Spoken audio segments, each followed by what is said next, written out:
Unless I say off the record. Yeah. How's that?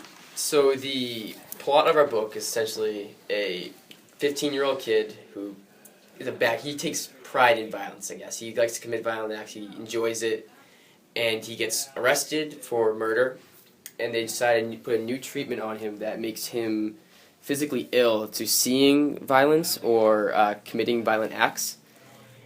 And afterwards, he clearly cannot.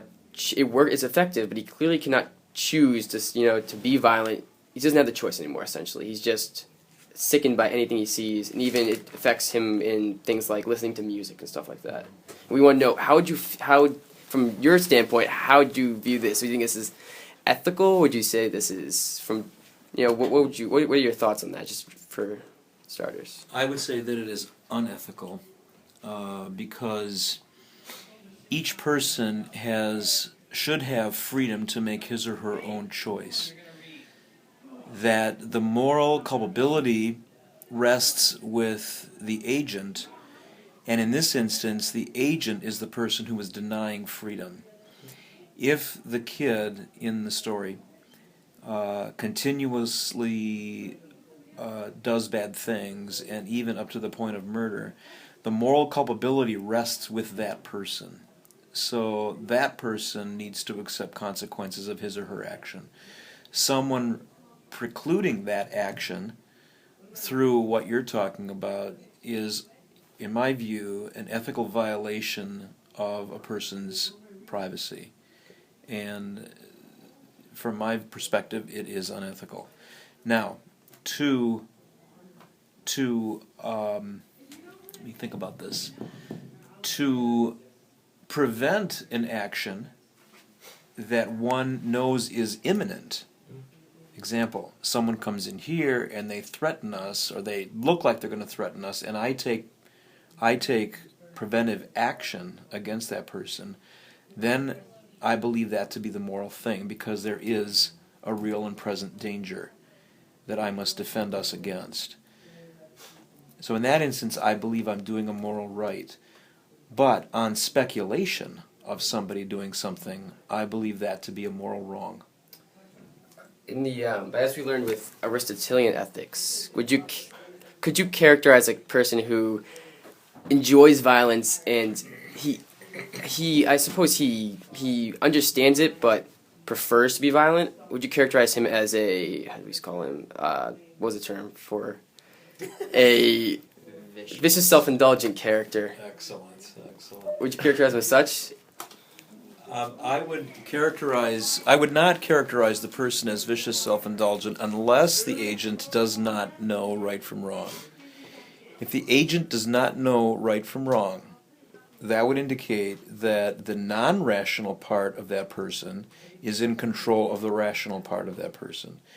Aristotle, in that instance, would suggest then that society as a whole and the individual as a person could not reach the final cause of eudaimonia, or happiness, the telos of life. But the agent must not know the difference between right and wrong. The agent can't make that choice because the non-rational part is not obedient to the rational part. As long as there's a rational part that is operative, then Aristotle would not go along with the vicious, self-indulgent character type. Aristotle will go along with the incontinent, soft character type. A couple of questions.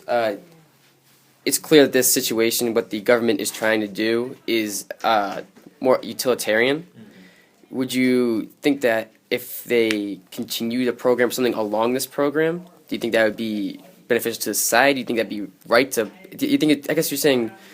Do you think that the rights of one person should be delayed in order to protect the rest of society? It goes along with utilitarian ethics to do that, to provide the greater happiness or the greater good for the greater number of people is a utilitarian concept. As a matter of fact, it's the first principle of consequentialism. However, one must be careful to apply that behavior to act utilitarianism, wherein the action itself is measured against the full consequence of it if the action were singular. To measure it against rule utilitarianism would suggest a slippery slope, wherein the agent you're talking about has a crime that is very large, but the agent right next to him or her has a crime that is somewhat smaller, or somewhat smaller, or somewhat smaller, and therefore to apply a rule to that would violate rule utilitarianism. Act utility could work, and it would be the best choice, and it would be the only model that I can think of where the ethical principle would be upheld to allow the scenario that you're talking about. I just have two more. If we were to look at it from a Kantian ethics stance, their intent, the government's intent, is to protect society. Would that therefore justify the means? Kant cares about two things: the intent, as you rightly point out, and the act itself.